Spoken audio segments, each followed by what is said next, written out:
So I'm sure when you saw the thumbnail and clicked this video, you probably expected me to go over all the specs and geeky stuff that everyone fights about in the comments.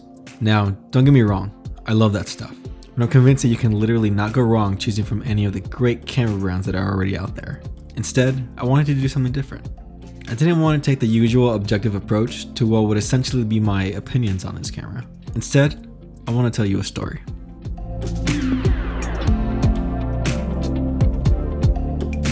Long ago, like a year ago, I was in the market for a new camera dedicated for my video work. I had always been into video and visual storytelling, going back to the days when I had a horrible camera and the courage to bomb hills. I had a long hiatus and knew nothing about the current world of video. All I knew was that Craig Adams was a bomb YouTuber and he shot with the A7S II.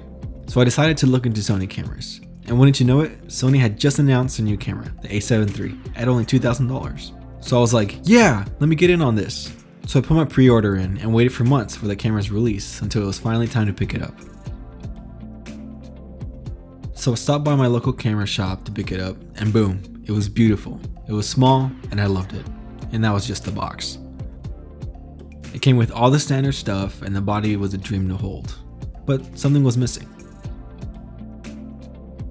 So once I had a lens to accompany it, I couldn't wait to get out there and actually use this camera that was so hyped up. So I took it with me to our Montana trip where I used the 4K, video autofocus, and slow motion capabilities, all of which I fell in love with.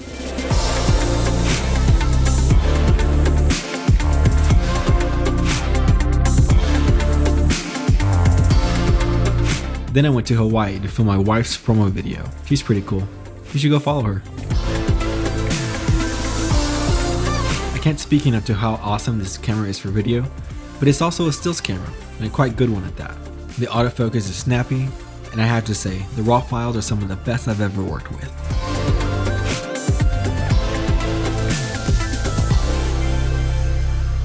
One of the coolest features that I've fallen in love with is the ability to send photos and videos to my iPhone and create bomb Instagram stories with amazing image quality compared to the standard smartphone. 1 year later, I'm still in love with the EVF and all the features that this camera has.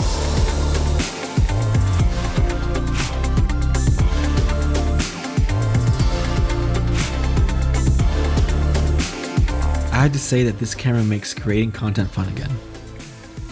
I hope one day you get the chance to experience it for yourself.